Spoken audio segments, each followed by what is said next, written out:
យើងតតពីសាច់រឿងមួយសន្ទុះក្រោយមកនៅលើដំបូលអគារមួយបុរសម្នាក់កំពុងអានអត្ថបទសារព័ត៌មានអំពីយន់សុងទាំងរអ៊ូទាំចំពោះចំណងជើងដ៏រំជើបរំជួលគេបានសើចចំអកដោយឆ្ងល់ថាតើនេះពិតជាប្រភេទរឿងដែលយន់សុងបានយល់ព្រមឲ្យចុះផ្សាយមែនដែរឬទេយន់សុងបានតបវិញយ៉ាងខ្លីថាអត្ថបទនោះមិនមែនជារឿងដូចដែលបុរសម្នាក់នោះកំពុងលើកឡើងឡើយដោយភាពមុម៉ៅបុរសនោះបានដេញដោលបន្ថែមទៀតដោយសួរថាហេតុអ្វីបានជារឿងនេះត្រូវរៀបរាប់តែអំពីអនាគតបែបនេះគេបានដឹងយ៉ាងច្បាស់ថាមានអ្នកប្រមាញ់ម្នាក់ទៀតមិនមែនយន់សុងទេដែលជាអ្នកបង្ក្រាបសត្វចម្លែកនោះហើយវាធ្វើឲ្យគេខឹងសម្បាដែលយន់សុងសូម្បីតែឈ្មោះអ្នកប្រមាញ់ម្នាក់នោះក៏មិនស្គាល់ផងយ៉ាងណាមិញប្រសិនបើបុគ្គលនោះពិតជាខ្លាំងមែនពួកគេប្រកាសជាល្បីល្បាញបាត់ទៅហើយនៅពេលនេះគេបានបញ្ជាក់បន្ថែមថាហាក់ដូចជាគ្មាននរណាម្នាក់ដឹងពីភិនភាគរបស់បុគ្គលនោះឡើយដែលនេះបញ្ជាក់ថាម្នាក់នោះអាចជាអ្នកប្រមាញ់ដែលមិនបានចុះឈ្មោះ Unregistered Hunter គេបានប្រាប់យ៉ាន់សុងថាវាជារឿងសំណាងហើយដែលពួកអ្នកកាសែតផ្ដោតអារម្មណ៍តែទៅលើសត្វចម្លែកកម្រិត Event Monster បើមិនដូច្នោះទេស្ថានភាពនឹងអាចក្លាយជាបញ្ហាលំបាកមិនខានដោយកំហឹងយ៉ាន់សុងបានស្រែកហៅលោកនាយក Director ប៉ុន្តែលោកនាយកបានពន្យល់យ៉ាងស្ងប់ស្ងាត់ថា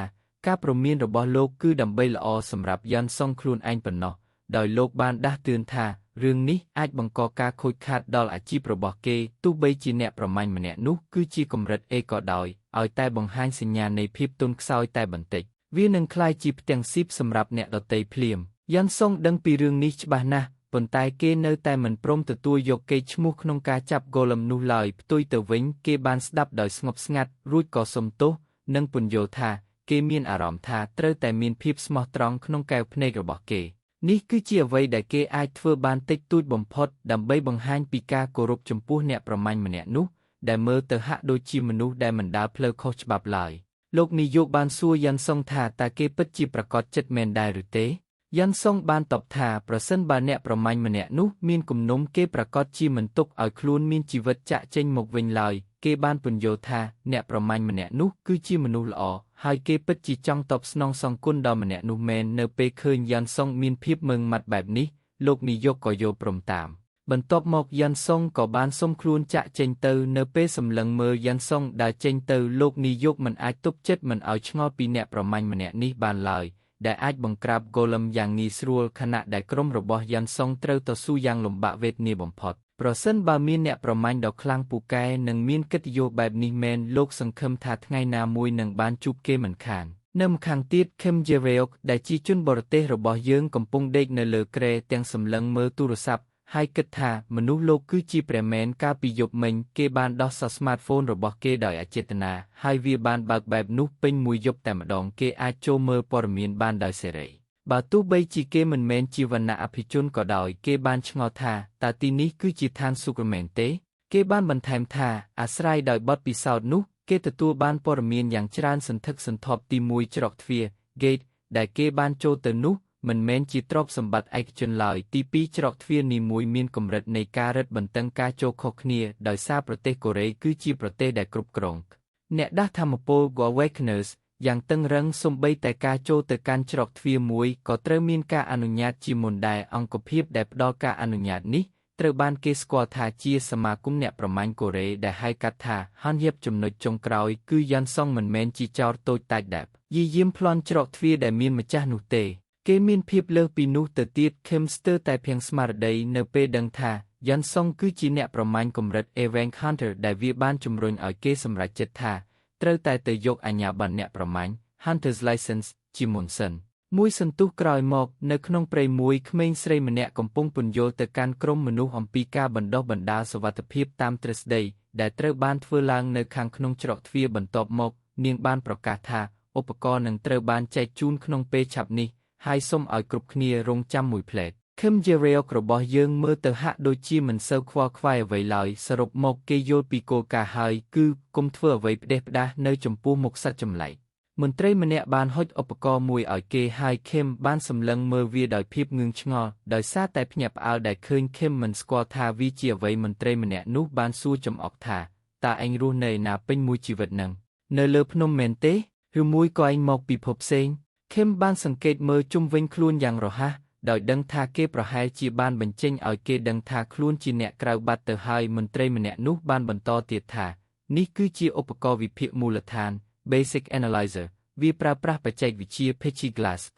ក្មេងស្រីម្នាក់នៅក្បែរនោះបានបញ្ចេញហ្វូងមេអំបៅហើយបញ្ជាឲ្យពួកវាជួយជះពន្លឺឆ្លុះរូបសត្វចម្លែកចូលទៅក្នុងលេនខេមបានតម្រង់ឧបករណ៍វិភាគ Analyzer ដែលវាបានបង្ហាញថាជាមេអំបៅពីកម្រិត S គេក៏យល់ថាអូមនុស្សលោកប្រើប្រាស់ឧបករណ៍ដើម្បីកំណត់អត្តសញ្ញាណស្ត្រូវតើមន្ត្រីបានពន្យល់បន្ថែមថាឧបករណ៍វិភាគទាំងអស់មិនត្រឹមតែអាចស្គាល់សត្វចម្លែកប៉ុណ្ណោះទេប៉ុន្តែថែមទាំងមានមុខងារស្វែងរកវត្ថុមានតម្លៃដើម្បីជួយអ្នកប្រើប្រាស់ស្វែងរកធនធានដែលមានប្រយោជន៍ទៀតផងខេមបានសាកល្បងប្រើវាលើមន្ត្រីប៉ុន្តែវាមិនបង្ហាញទិន្នន័យអ្វីឡើយដែលធ្វើឲ្យគេសង្ស័យថាវាប្រហែលជាមិនដើរលើមនុស្សទេបន្ទាប់មកគេប្រើលើរុក្ខជាតិមួយហើយវាបង្ហាញថាជាផ្លែកម្ដៅ Heat Fruit ដែលមានសរសៃពណ៌ក្រហមខេមគិតក្នុងចិត្តថាបើវាអាចស្គាល់របស់មានតម្លៃវាក៏គួរតែស្គាល់របស់នេះដែរគេបានសាកល្បងលើដី soil របស់គេប៉ុន្តែឧបករណ៍មិនបង្ហាញទិន្នន័យអ្វីឡើយគេក៏ដឹងថាឧបករណ៍នេះចាប់បានតែរបស់ណាដែលមានម៉ាណា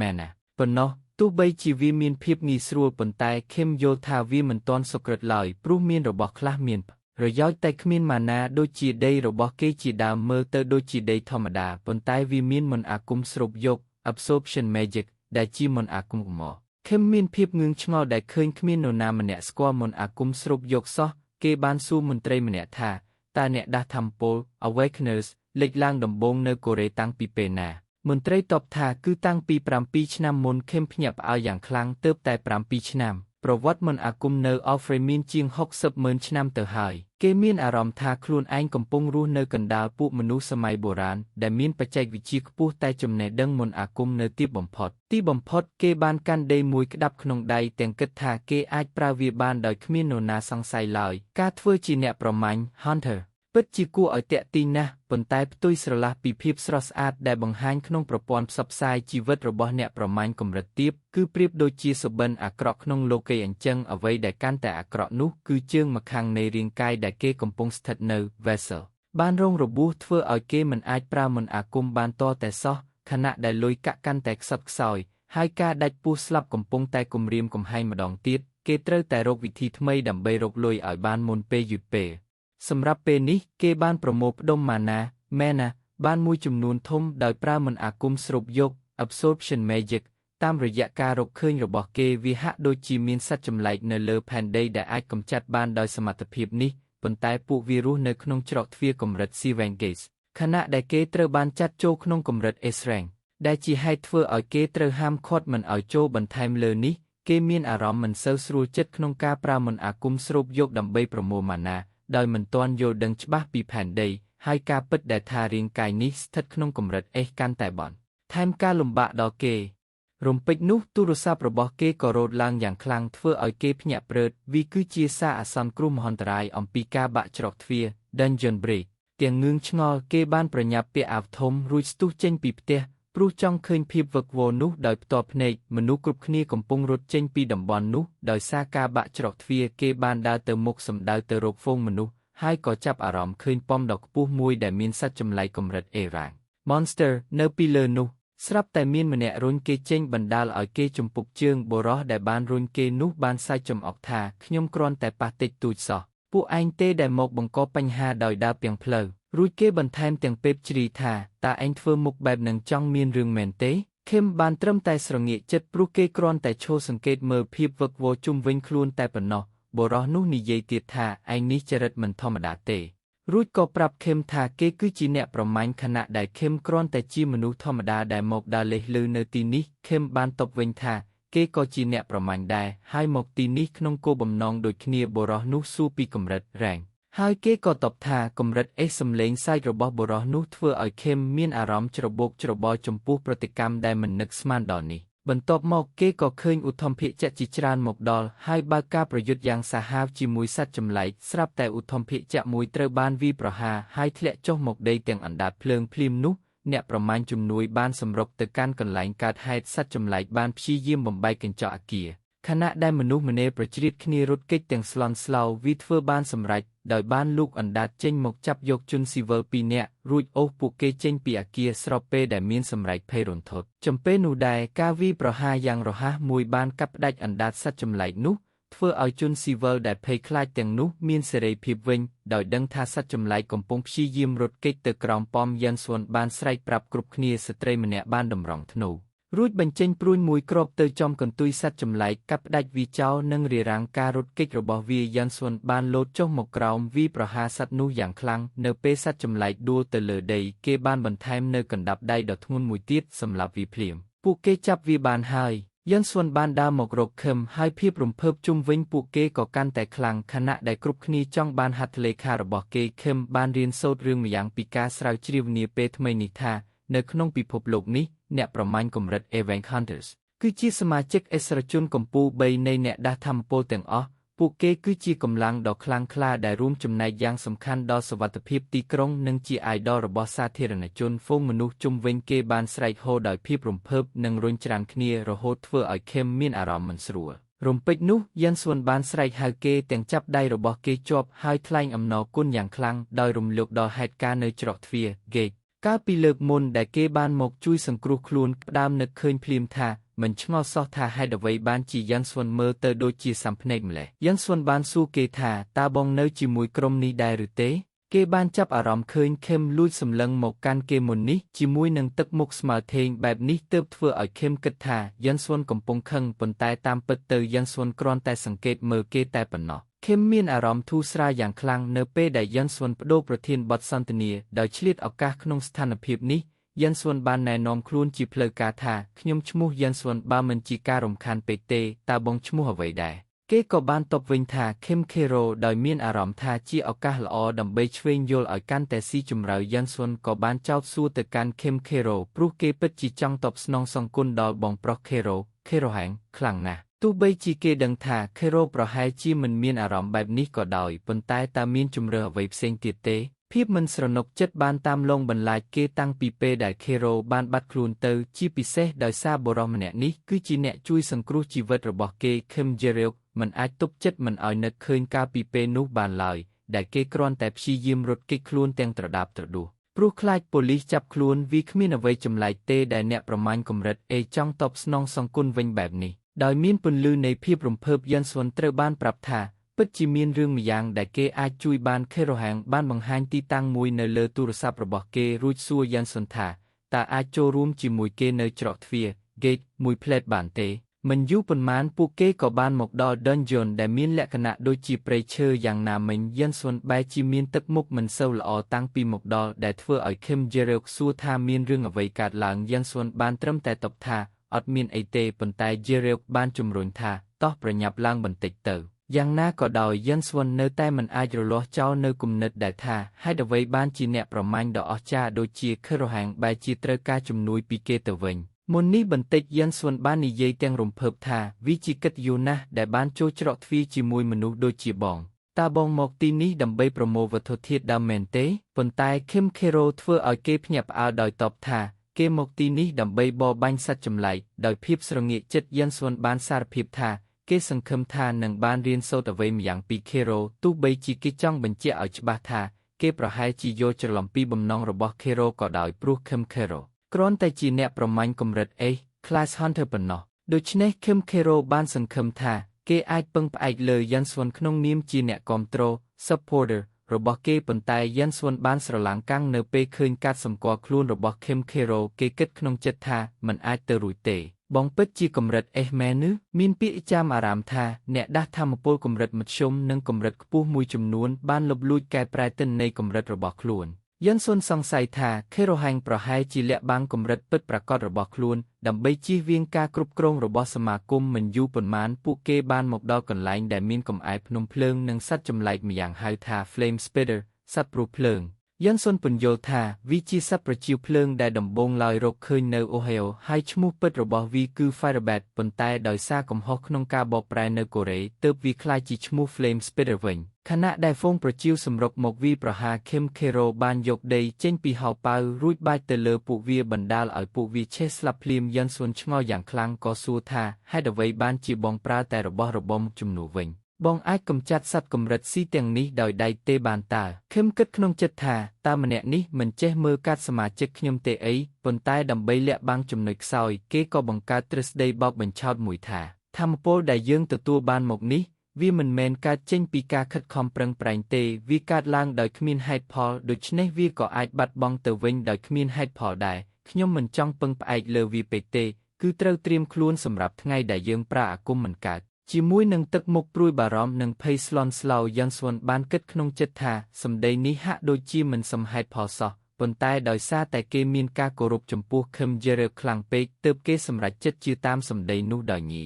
គេបានស្រែកឡើងថាបងនិយាយពិតជាត្រឹមត្រូវណាស់អ្វីដែលទទួលបានមកដោយងាយស្រួលក៏ងាយនឹងបាត់បង់ទៅវិញដែរគេបានឧទានក្នុងចិត្តថាវាមើលទៅហាក់ដូចជាសមហេតុផលណាស់គេបានបន្ថែមទៀតថាបើមើលទៅលើនានាការបច្ចុប្បន្ននៅក្នុងច្រកទ្វារ Gates ការបំផ្លែងខ្លួន mutations កាន់តែមិនអាចទីទុកមុនបានដូច្នេះរឿងនេះអាចជួយត្រៀមខ្លួនសម្រាប់អនាគតដែលពួកគេប្រហែលជាមិនអាចប្រើប្រាស់ជំនាញ skills របស់ខ្លួននៅក្នុង dungeon បានឡើយយិនស៊ុននិយាយទៅកាន់ Kerohang ទាំងរំភើបថាបងពិតជាមានចក្ខុវិស័យវែងឆ្ងាយបែបនេះតាំងពីដើមមកប៉ុន្តែ Kim Jerel បែរជាលាក់មុខដោយភាពអៀនខ្មាសទៅវិញបន្ទាប់មកគេក៏ដឹងថាវាដោយសារតែមនុស្សដែលមានកម្រិតនៃការដាស់ថាមពល awakening ខ្ពស់អាចដឹងពីអ្វីតាមរយៈសភាពគិតរបស់ពួកគេវាដូចជាអារម្មណ៍ព្រឺសម្បូរនៅពេលនៅក្បែរអ្នកប្រមាញ់កម្រិត S class អញ្ចឹងគេធ្លាប់គិតថាខ្លួនឯងគ្រាន់តែស្រមៃប៉ុណ្ណោះព្រោះគេមិនមានអារម្មណ៍អ្វីទាំងអស់ក្រៅពីមានអារម្មណ៍ដូចជាឃើញកសត្វរុយជាមួយក្បាលនៅពេលលើបែបនេះខឹមស្រឡាំងកាំងជាខ្លាំងគេគិតក្នុងចិត្តថាតើគេទើបតែនិយាយអ្វីមកកាន់មហាអាប់ធ្មប់ដ៏ពូកែបំផុតរបស់ Alfred សត្វរុយអញ្ចឹងឬគេមានការភ្ញាក់ផ្អើលយ៉ាងខ្លាំងប្រសិនបើគេវឹកហាត់គ្រប់គ្រងសមត្ថភាពតើគេអាចលាក់បាំងម៉ាណារបស់គេបានដែរឬទេគេមិនដែលឃើញការគ្រប់គ្រងដ៏ច្បាស់លាស់បែបនេះឡើយក្នុងជីវិតរបស់គេការដឹងពីរឿងនេះនៅពេលនេះមិនបានធ្វើឲ្យគេសប្បាយចិត្តទាល់តែសោះហើយគេគិតថាអញ្ចឹងកម្រិតនៃការដាស់ថាមពលពិតជាដូចគ្នាទៅនឹងបរិមាណម៉ាណាមែនគេក៏តបទៅវិញថាប្រហែលជាអញ្ចឹងហើយបន្ទាប់មកគេក៏សួរថាប្រសិនបើគេចង់ធ្វើរឿងដូចជាថ្ងៃនេះម្ដងទៀតតើគេអាចទូរស័ព្ទរកបានទេប៉ុន្តែគេត្រូវបានប្រាប់ថាបំណុលត្រូវបានសងរួចរាល់ហើយគេបានពន្យល់ថាមានរឿងជាច្រើនដែលគេអាចរៀនសូត្របាននៅពេលនៅក្បែរបងតាមពិតទៅក្រុមរបស់គេបានរំសាយដោយសារគ្រោះថ្នាក់កាលពីពេលមុនហើយវាមិនទាន់ដល់6 ខែផងទេចាប់តាំងពីគេបានដាស់ថាមពលមកការធ្វើសកម្មភាពម្នាក់ឯងវាគ្រោះថ្នាក់ណាស់ដោយសារតែខ្វះបទពិសោធន៍ប៉ុន្តែការបង្កើតក្រុមឡើងវិញក៏មិនមែនជារឿងងាយស្រួលដែរហើយគេដឹងរឿងនោះច្បាស់ណាស់បន្ទាប់ពីត្រូវមិត្តរួមក្រុមធ្លាប់ក្បត់មកប៉ុន្តែនៅក្នុងចិត្តជ្រៅទៅគេក៏មានអារម្មណ៍ដូចគ្នាដែរប្រសិនបើគេផ្ដល់ជំនួយគេនឹងមិនបដិសេធឡើយប៉ុន្តែគេនឹងព្រមានថាកុំគិតថាខ្ញុំនឹងទៅជួយសង្គ្រោះឯងឲ្យសោះប្រសិនបើស្ថានភាពคล้ายជាគ្រោះថ្នាក់មិត្តភ័ក្តិរបស់យើងនិយាយថាគេត្រូវតែការពារខ្លួនឯងជានិច្ចព្រោះគេគ្មានសមត្ថភាពនឹងទៅការពារម្នាក់ទៀតឡើយប្រសិនបើពួកគេប្រយុទ្ធជាមួយគ្នាគេនឹងចាញ់មិនខានគេបានសារភាពថាមកពីគេខ្សោយពេកចំពោះការឆ្លើយតបរបស់ខឹមហាក់ដូចជាចង់បញ្ជាក់ថាបញ្ហាចម្បងគឺដោយសារភីគីមខាងទៀតមានភាពប្រញាប់ប្រញាល់ពេកយ៉ាន់សុងបានស្ដាប់ទាំងកោតសរសើរដោយយល់ច្រឡំលើសម្ដីរបស់ខឹមហើយគិតថាគេគឺជាមនុស្សដាក់ខ្លួនខ្លាំងណាស់បន្ទាប់មកយ៉ាន់សុងចង់ដឹងពីអាយុរបស់ខឹមហើយក៏បានប្រាប់ថាខ្លួនមានអាយុ22ឆ្នាំនៅខណៈនោះខឹមទើបតែដឹងថាខ្លួនឯងក៏មិនដឹងថាម្ចាស់រាងកាយដើមខឹមខេរ៉ូមានអាយុប៉ុន្មានដែរពួកគេក៏បានដូរលេខទូរស័ព្ទគ្នាដើម្បីមើលការសម្គាល់ខ្លួន It card ដែលនៅជាប់ក្នុងទូរស័ព្ទវាបានបង្ហាញថាខឹមមានអាយុ24ឆ្នាំដែលធ្វើឲ្យយ៉ាន់សុងភ្ញាក់ផ្អើលព្រោះពួកគេខុសគ្នាត្រឹមតែ2ឆ្នាំប៉ុណ្ណោះខឹមទទួលបានព័ត៌មានដែលគេចង់បានប៉ុន្តែគេគ្មានការចងចាំអំពីរឿងរៀនសូត្រនៅមហាវិទ្យាល័យហើយបញ្ជីទំនាក់ទំនងក្នុងទូរស័ព្ទក៏នៅទំនេរស្អាតគេមិនអាចទប់ចិត្តមិនឲ្យឆ្ងល់បានឡើយថាតើខឹមខេរ៉ូជានរណាឲ្យប្រាកដហើយគេធ្លាប់រស់នៅក្នុងជីវិតបែបណាទន្ទឹមនឹងនោះបុរសសាច់ដុំម្នាក់ដែលមានសក់ពណ៌ខៀវកំពុងអង្គុយលើសាឡុងស្ដាប់ព័ត៌មានអំពីការបំផ្លែងខ្លួន mutation នៃច្រកទ្វារ Gate ដែលកំពុងកើនឡើងទូទាំងប្រទេសដែលសូម្បីតែសមាគមអ្នកប្រមាញ់ក៏រកមូលហេតុមិនឃើញថ្ងៃបន្ទាប់យ៉ាន់សុងទទួលបានសិទ្ធិចូលច្រកទ្វារ Gate ថ្មីមួយមុនគេហើយដោយមិនបង្អង់យូខឹមក៏បានយល់ព្រមភ្លាមគេមិនអាចបដិសេធបានឡើយនៅពេលដែលមានគេផ្ដល់ឱកាសឲ្យទៅមើលអ្វីដែលប្លែកបែបនេះនៅប្រទេសកូរ៉េកាលណាមានច្រកទ្វារថ្មីលេចឡើងការចូលទៅត្រូវបានរឹតបន្តឹងរហូតដល់ក្រុមស៊ើបអង្កេតរបស់សមាគមបញ្ចប់ការងារទើបគេបើកឲ្យសាធារណជនចូលហើយថ្ងៃនេះគឺជាថ្ងៃបើកដំបូងបង្អស់មានពាក្យចចាមអារាមថាមានរុក្ខជាតិចម្លែកម្យ៉ាងត្រូវបានរកឃើញនៅក្នុងនោះដែលវាអាចជាគន្លឹះក្នុងការស្ដារមន្តអាគមរបស់គេឡើងវិញខឹមគិតថាគេគ្រាន់តែទៅពិនិត្យ យីមើលរុក្ខជាតិនោះនៅត្រង់ច្រកចូលរួចក៏ចាក់ចេញទៅវិញប៉ុណ្ណោះនៅទីនោះមានមនុស្សកុះក៏ណាស់ខឹមសួរថាតើមនុស្សទាំងអស់នេះសុទ្ធតែចូលទៅខាងក្នុងមែនទេយន់សុងតបថាភាគច្រើនប្រហែលជាគ្រាន់តែជាអ្នកមកមើលនិងអ្នកកាសែតប៉ុណ្ណោះស្រាប់តែមានរថយន្ត Supercar ពណ៌ក្រហមមួយគ្រឿងបើកមុខយ៉ាងលឿនដែលទាក់ទាញចំណាប់អារម្មណ៍ខឹមយ៉ាងខ្លាំងរថយន្តនោះបានឈប់ហើយបុរសសក់ពណ៌ខៀវម្នាក់បានដើរចេញមកគេគឺខងឆងយន់សុងពន្យល់ថានោះគឺជាអ្នកប្រមាញ់ខងឆងដែលជាអ្នកប្រមាញ់កម្រិត S rank កម្រិត S គឺជាម្នាក់ក្នុងចំណោមមនុស្សខ្លាំងបំផុតទាំង3នាក់ក្នុងប្រទេសកូរ៉េខឹមសង្កេតឃើញថាម៉ាណារបស់ខងឆងគឺមានស្ថិរភាពណាស់គេពិតជាអ្នកមានសមត្ថភាពកម្រិតម្នាក់មែនរំពេចនោះខងឆងបានងាកមកសម្លឹងចំខឹមជឿរកយ៉ាងខ្លាំងភ្នែករបស់គេប្លែកខ្លាំងណាស់ហើយយន់សុងខ្សឹបប្រាប់ថាវាគឺជាភ្នែកនាគ Dragon Ears ដែលជាវត្ថុកម្របំផុតខងឆងបានដើរមករកពួកគេហើយសួរខឹមត្រង់ថាតើឯងឈ្មោះអ្វីខឹមតបថាខឹមខេរ៉ូគេក៏សួរទៀតពីកម្រិតអ្នកប្រមាញ់យន់សុងព្យាយាមជួយសម្រួលស្ថានភាពដោយប្រាប់ថាខឹមគ្រាន់តែជាអ្នកជួយសែងអីវ៉ាន់ Porter ឲ្យគេប៉ុណ្ណោះប៉ុន្តែខងឆងបានស្ដីឲ្យយន់សុងទាំងកំហឹងថាគេមិនបាននិយាយជាមួយយន់សុងទេខឹមតបយ៉ាងខ្លីថាកម្រិតអេសខងឆងមិនជឿឡើយខឹមឆ្ងល់ថាតើគេដឹងពីម៉ាណាដែលលាក់កំបាំងក្នុងខ្លួនគេមែនទេព្រោះអ្នកដែលមានសមត្ថភាពដូចខងឆងប្រហែលជាអាចមើលធ្លុះពីសក្តានុពលរបស់ម្នាក់បានខងឆងបាននិយាយថាមានតែអ្នកប្រមាញ់កម្រិត S ប៉ុណ្ណោះដែលហ៊ានសម្លឹងចំភ្នែកអ្នកប្រមាញ់កម្រិត S ហើយឆ្លើយតបបែបនេះមុននឹងការសន្ទនាបន្តទៅមុខយន់សុងបានរុញគេចេញហើយនាំខឹមចាក់ចេញទៅយន់សុងសួរខឹមទាំងភ័យថាបងពិតជាមិនស្គាល់ Hunter ខងឆងមែនអីតើបងទៅតែមកពីបរទេសមែនទេខឹមបានតបវិញទាំងភ័យអរថាបាទខ្ញុំបានទៅឆ្ងាយមួយរយៈហើយគេមិនចង់និយាយដើមគេឡើយប៉ុន្តែយន់សុងពន្យល់ថាខងឆងមានកេរ្តិ៍ឈ្មោះមិនល្អទេគេមានប្រវត្តិប្រើហិង្សាហើយគ្មាននរណាចង់ចូលច្រកទ្វារជាមួយអក្រិតជនកម្រិត S បែបនេះឡើយបងប្អូនជីដូនមួយរបស់យន់សុងឈ្មោះចុយយៀនក៏ធ្លាប់រងគ្រោះដោយសារការវាយប្រហាររបស់ខងឆងដែរខឹមដឹងថាយន់សុងប្រញាប់នាំគេចេញមកព្រោះបារម្ភថាអ្នកប្រមាញ់កម្រិតដោយឈួតលីលានោះនឹងមករករឿងគេពិតជាថនិកសត្វតូចដែលមានចិត្តល្អមែនខឹមគិតក្នុងចិត្តដោយសារតែខឹមជឿរកបានសួរពីមុនថាតើភ្នែកនាគ Dragon Ears ជាវត្ថុដែលអាចដោះដូរបានដូចទៅនឹងខែដែលខងឆងប្រើមែនទេយន់សុងក៏បានពន្យល់ថាបាទនៅពេលដែលគេទទួលបានវាដំបូងវាមានសន្តានជាក្របមូលតូច orb ហើយគេប្រហែលជាលេបវាចូលទៅក្នុងខ្លួនដើម្បីប្រើប្រាស់វាហើយខឹមក៏បានសួរដោយក្តីចាប់អារម្មណ៍ថាតើគេមានសួតនាគ Dragon's Lungs ដែរឬទេយន់សុងក៏ចាប់ផ្ដើមឆែកមើលក្នុងកំណត់ត្រាជួញដូរជាលទ្ធផលគេរកឃើញថាមានតែប្រវត្តិការជួញដូរពីមុនប៉ុណ្ណោះប៉ុន្តែបច្ចុប្បន្នគ្មានស្តុកនៅសល់ឡើយទោះយ៉ាងណាក៏ដោយសារតែសួតនាគមិនសូវជាមានអ្នកពេញនិយមទិញយកទៅប្រើប្រាស់នោះទេដូច្នេះវាក៏អាចនឹងលេចឡើងសម្រាប់លក់ក្នុងពេលណាមួយមិនខានខឹមបានសួរដេញដោលថាហេតុអ្វីបានជាវាគ្មានអ្នកពេញនិយមទៅវិញហើយចុះតម្លៃរបស់វាវិញយន់សុងបានពន្យល់ថាសរីរាង្គនាគមានមុខងារខុសគ្នាភ្នែកឬបេះដូងនាគមានតម្លៃខ្លាំងណាស់ព្រោះវាជួយបង្កើនថាមពលម៉ាណាមែនយ៉ាងមហាសាលថ្លើមនាគយ៉ាងហោចណាស់ក៏អាចយកទៅកែច្នៃធ្វើជាអុសបានដែរសួតនាគត្រូវបានគេយល់ថាគ្មានឥទ្ធិពលជាក់ស្ដែងអ្វីសោះក្នុងការជួយដល់អ្នកប្រមាញ់ហើយតម្លៃដែលយន់សុងបានប្រាប់គឺ 2.51 ប៊ីលានវ៉ុនប្រហែល$2លានអាមេរិកនៅពេលលើតម្លៃនេះខឹមស្រាប់តែមានការភ្ញាក់ផ្អើលយ៉ាងខ្លាំងហួសពីការស្មានរបស់គេទៅទៀតប៉ុន្តែផ្ទុយពីខឹមវិញយន់សុងបែរជាគិតថាតម្លៃ 2.51 ប៊ីលានវ៉ុនគឺថោកណាស់សម្រាប់សរីរាង្គនាគព្រោះបើទោះបីជាមានលុយច្រើនប៉ុណ្ណាក៏ដោយក៏អ្នកដទៃមិនអាចទិញសរីរាង្គផ្សេងទៀតបានដែរខឹមដែលជាជនភៀសខ្លួនពីលោកខាងក្រៅ Ellen ដ៏កំសត់របស់យើងបានតែគិតក្នុងចិត្តថាខ្ញុំមិនគួរណាជួនកាលរឿងទាំងនេះសោះរថយន្តតាក់ស៊ីកំពុងបើកយ៉ាងលឿននៅលើដងផ្លូវហើយខឹមកំពុងតែឆែកមើលទូរស័ព្ទរបស់គេកាន់តែរៀនសូត្រដឹងពីប្រវត្តិរបស់ខងឆងគេកាន់តែមានអារម្មណ៍ថាបុរសម្នាក់នេះគួរឲ្យខ្លាចខ្លាំងណាស់វាពិតជាឈួតឡើយដែលមនុស្សបែបនេះនៅតែអាចដើរហើរដោយសេរីបានខឹមគិតក្នុងចិត្តថាតើខ្ញុំគួរតែជៀសវាងការសម្លឹងចំភ្នែកគេតាំងពីដំបូងមែនទេចុះបើគេមករករឿងខ្ញុំដែរស្រាប់តែពេលនោះមានរថយន្តពណ៌ក្រហមមួយគ្រឿងចេញមកពីណាឡើយបុកតាក់ស៊ីនោះពេញទំហឹងខឹមភ្ញាក់ផ្អើលយ៉ាងខ្លាំងខណៈដែលតាក់ស៊ីបានបោកទៅនឹងអគារក្បែរនោះហើយក៏ឈប់អ្នកបើកបរដែលបារម្ភពីអ្នកដំណើរបានឆែកមើលស្ថានភាពរបស់ខឹមហើយឃើញថាគេមិនអីទេបន្ទាប់មកអ្នកបើកតាក់ស៊ីបានចុះពីលើឡានទាំងកំហឹងហើយស្រែកជាស្ដីឲ្យអ្នកបើកឡានម្ខាងទៀតអ្នកបើកឡាននោះបានចុះមករួចសុំទោសទាំងវិបដិសារីគេនោះគឺខងឆ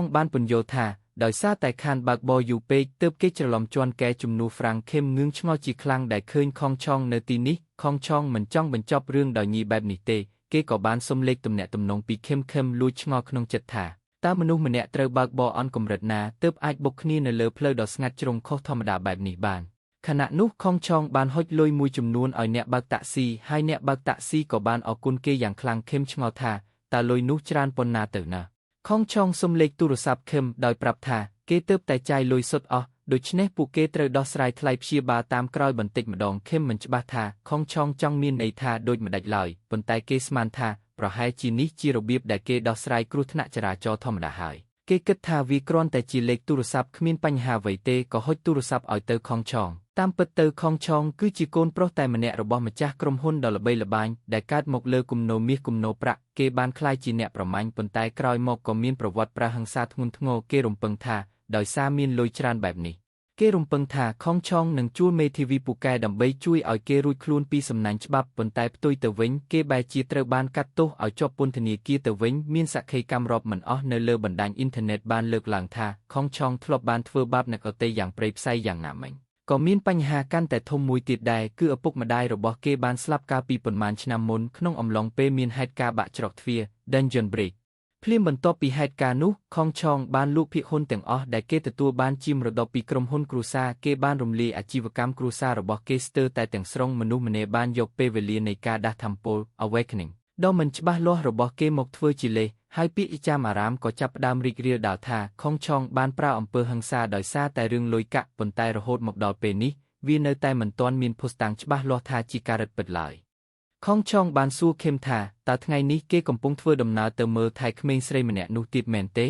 គេហាក់ដូចជាមានការភ្ញាក់ផ្អើលបន្តិចដែលឃើញមនុស្សដូចជាខេមធ្វើការជាអ្នកសែងអីវ៉ាន់ Porter ទាំងដែលដឹងថាមានការងារផ្សេងទៀតដែលបានកម្រៃខ្ពស់ជាងនេះឆ្ងាយណាស់បន្ទាប់មកគេក៏បានសួរខេមថាតើមានចំណាប់អារម្មណ៍ចង់អំពីការងារទាំងនោះដែរឬទេតួអង្គឯករបស់យើងបានសម្លឹងទៅមុខរួចប្រាប់ឲ្យខេនរាយរាប់ប្រាប់គេអំពីការងារនោះខេនក៏បានងាកមកហើយប្រាប់ទៅកាន់វីរបុរសរបស់យើងថាឲ្យឈប់ដើររើសអេតចៃឬធ្វើការងារតូចតាចទាំងនោះទៅហើយមកធ្វើការឲ្យគេវិញព្រោះគេនឹងទទួលបានចំណូលដល់ទៅ80រួមទាំងវត្ថុពិសេស items ផ្សេងដែលទទួលបានពីក្នុងច្រកទ្វារ gate ទៀតផងខេមងើបមុខឡើងទាំងគិតក្នុងចិត្តថានេះគឺជាសំណើដ៏គួរឲ្យអស់សំណើចបំផុតដែលគេធ្លាប់ជួបរូបភាពរបស់ខេមបានលេចឡើងហើយតួអង្គឯកគិតថាអ្នកប្រមាញ់កម្រិត S Rank Hunter ម្នាក់នេះប្រហែលជាមើលឃើញសក្តានុពលអ្វីម្យ៉ាងនៅក្នុងខ្លួនរបស់ខេមដែលអាចជាកម្រិត S ឬខ្ពស់ជាងនេះក៏ថាបានជន់ភៀសខ្លួនអន្តរាយ The Alien ម្នាក់នេះបានឈរនៅចំពោះមុខភពផែនដីហើយជឿជាក់ថាប្រសិនបើគេអាចដាស់មន្តអាគមរបស់គេឲ្យភ្ញាក់ឡើងវិញបានភពផែនដីនេះនឹងក្លាយជារបស់គេមិនខានយុវជនរូបនេះបានអបដៃរួចតបទៅវិញថាគេក៏មិនដឹងដែរព្រោះបច្ចុប្បន្នវាពិតជាពិបាកសម្រាប់គេណាស់ក្នុងការចូលទៅក្នុងច្រកទ្វារកម្រិត S ដូច្នេះគេហាក់ដូចជាមិនអាចធ្វើការជាមួយខេនបានឡើយបុរសម្នាក់នោះក៏សួរដេញដោលថាតើខេមកំពុងកាន់អ្វីហើយគេជាអ្នកប្រមាញ់កម្រិត S មកពីណាអ្នកប្រមាញ់រូបនោះបានអន់មកចិត្តហើយពន្យល់ថាគ្មាននរណាម្នាក់អនុញ្ញាតឲ្យមនុស្សកម្រិតទាបដូចជាខេមចូលទៅក្នុងច្រកទ្វារកម្រិតខ្ពស់បែបនេះឡើយរំពេចនោះយុវជនរូបនេះក៏ដឹងខ្លួនថាខេនមិនមែនមកទីនេះព្រោះតែសក្តានុពលរបស់គេនោះទេខេនងើបមុខឡើងរួចសួរដោយងឿងឆ្ងល់ថាតើសក្តានុពលអ្វីដែលពួកគេកំពុងនិយាយដល់ព្រោះខេមត្រឹមតែកម្រិត S ប៉ុណ្ណោះហើយបំណងរបស់ខេនគឺចង់ជួយដំឡើងកម្រិត level up ឲ្យខេមតែប៉ុណ្ណោះនិយាយឲ្យចំទៅគឺចង់ធ្វើជាអ្នកឧបត្ថម្ភ sponsor ឲ្យខេមនឹងឯងតួអង្គឯកបានងាកក្រោយរួចពន្យល់ថាគេគ្រាន់តែមានការភ័ន្តច្រឡំបន្តិចបន្តួចហើយក៏បាននិយាយរឿងល្ងងខ្លៅខ្លះចេញទៅបុរសម្នាក់នោះបានអន់មកសួរថាតើគេអាចចាត់ទុកថាជារឿងព្រមព្រៀងគ្នាបានដែរឬទេតួអង្គឯកបានលើកដៃឡើងព្យាយាមស្វែងយល់ថាតើខេនបានឃើញអ្វីនៅក្នុងខ្លួនគេទើបដាច់ចិត្តដាក់សំណើបែបនេះបុរសម្នាក់នោះបានញឹមអូរ៉ាមួយបានគ្រប់ដណ្ដប់លើរាងកាយរបស់អ្នកប្រមាញ់រូបនោះហើយតួអង្គឯកក៏ដឹងថាមានអ្វីម្យ៉ាងបាត់បង់នៅក្នុងស្ថានភាពនេះ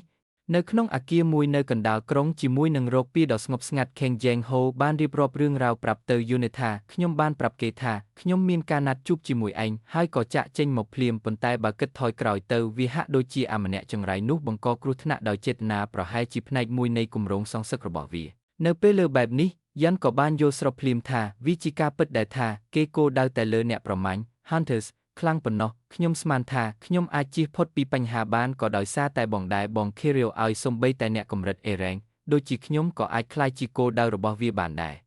ជីវកបានបោះស្ករគ្រាប់មួយគ្រាប់ចូលក្នុងមាត់រួចសួរថាអញ្ចឹងអី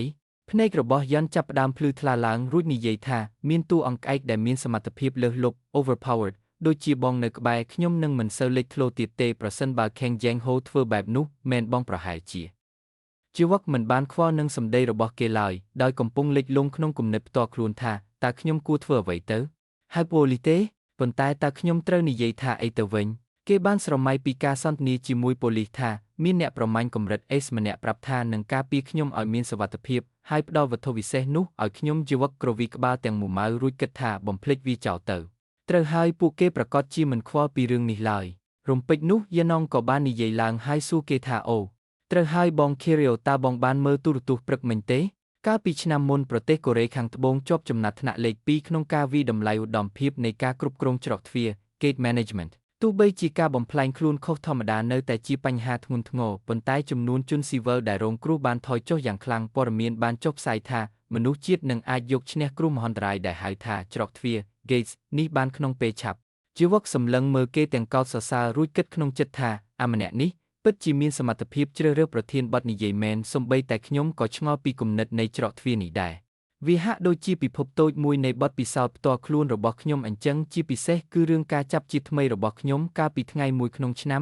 2017ពីបាតុភូតអាថ៌កំបាំងមួយបានលេចឡើងក្នុងពេលដំណើរគ្នាទូទាំងពិភពលោកច្រកទ្វារ Gates សត្វចម្លែកនិងអ្នកដាស់ថាមពល Awakened វាគឺជាការរៀបចំដ៏ល្អឥតខ្ចោះសម្រាប់ពិភពម៉ាណាដ៏រំជើបរំជួលមួយគោលការណ៍នៃមន្តអាគមគឺត្រូវប្រើប្រាស់ម៉ាណាដែលទាញចេញពីស្នូលនៃផែនដីទោះជាយ៉ាងណាវាខុសពីពិភព Inferior ត្រង់ថាផែនដីមានសន្តានដីជាថ្មរឹងដែលធ្វើឲ្យការបង្កើនបរិមាណម៉ាណាឲ្យបានច្រើនសន្ធឹកសន្ធាប់ជារឿងដ៏ពិបាកប៉ុន្តែបាតុភូតច្រកទ្វារដែលបានលេចឡើងកាលពី7ឆ្នាំមុនបានដើរតួជាអណ្ដូងសម្រាប់បូមទាញម៉ាណាឡើងមកដោយសារតែបែបនេះហើយទើបមនុស្សមួយចំនួនដែលបានប៉ះពាល់ជាមួយម៉ាណាបានក្លាយជាអ្នកដាស់ថាមពលទោះជាយ៉ាងណាការយល់ដឹងរបស់យើងអំពីច្រកទ្វារទាំងនេះនៅមានកម្រិតខ្លាំងណាស់ដូចដែលការរំលឹកឡើងវិញអំពីម៉ាណានេះបានបង្ហាញមនុស្សនៅលើផែនដីជាធម្មតាមិនបានជីកកប់ជ្រៅដើម្បីទាញយកម៉ាណានោះទេហើយនៅខាងក្នុងច្រកទ្វារវិញសម្បូរទៅដោយសត្វចម្លែកដ៏គួរឲ្យខ្លាចជាច្រើនប៉ុន្តែពួកសត្វចម្លែកទាំងនេះមានអរិភាពខ្លាំងណាស់ចំពោះមនុស្សជាតិហើយពួកវាក៏មិនមែនជាផលិតផលបច្ចេកវិទ្យារបស់ពិភព Inferior ឬផែនដីឡើយតែរបស់ទាំងនោះជាអ្វីឲ្យប្រកបទៅខ្ញុំពិតជាមិនយល់តតែសោះយ៉ាន់ព្យាយាមហៅហ្គែអូតើលោកមិនស្រួលខ្លួនមែនទេនៅពេលឮសំឡេងហៅហ្គីអូហាក់ដូចជាភ្ញាក់ពីអារម្មណ៍ភ្លឹកផ្ហាសុំទោសខ្ញុំគ្រាន់តែរវល់គិតបន្តិចបន្ទាប់មកយ៉ាន់ក៏សួរដោយចង់ដឹងថាតើបងកំពុងគិតពីរឿងអ្វីហ្នឹងហ្គីអូក្រឡេកមើលយ៉ាន់រួចតបថាក៏ខ្ញុំកំពុងស្រមៃថាតើវានឹងទៅជាយ៉ាងណាប្រសិនបើខ្ញុំជាអ្នកបង្កើតច្រកទ្វារទាំងនេះដោយខ្លួនឯងខ្ញុំគិតថាស្ថានភាពបច្ចុប្បន្ននៅកូរ៉េហាក់ដូចជាមិនទាន់គួរឲ្យពេញចិត្តប៉ុន្មានទេនៅពេលលើបែបនេះយិនសៀងកាន់តែមានមន្ទិលសង្ស័យខ្លាំងឡើងក៏តើវាមិនពេញចិត្តត្រង់ណាទៅគេពន្យល់យ៉ាងស្ងប់ស្ងាត់ថាមិនថាគោលបំណងពួកវាជាអ្វីទេសត្វចម្លែកក្នុងច្រកទ្វារចង់សម្លាប់យើងវត្ថុ items នៅខាងក្នុងគឺប្រៀបដូចជា cheese នៅក្នុងអន្ទាក់កណ្ដុរអញ្ចឹងចុះបើកណ្ដុរតូចមួយរកវិធីស៊ីតែ cheese បានតែម្ចាស់អន្ទាក់មិនខឹងស្លាប់ទេអីយ៉ាន់ហាក់ដូចជានឹកឃើញភ្លាមស្ដាប់បងនិយាយទៅគឺពិតជាត្រឹមត្រូវណាស់រំពេចនោះគេស្រាប់តែឈររឹងថ្កាំងតើធម្មពលអ្វីដែលពុះកញ្ជ្រោលដូចកំអែភ្នំភ្លើងនៅក្រោមជើងរបស់គេនេះគេក្រឡេកមើលទៅខាងក្រោមទាំងស្ងប់ស្ងាត់យ៉ាន់សួរទាំងងឿងឆ្ងល់លោកម្ចាស់មានបញ្ហាអ្វីមែនទេគេដឹងភ្លាមថាមានរឿងអ្វីកើតឡើងចង្រៃមែនវាគឺជាម៉ាណា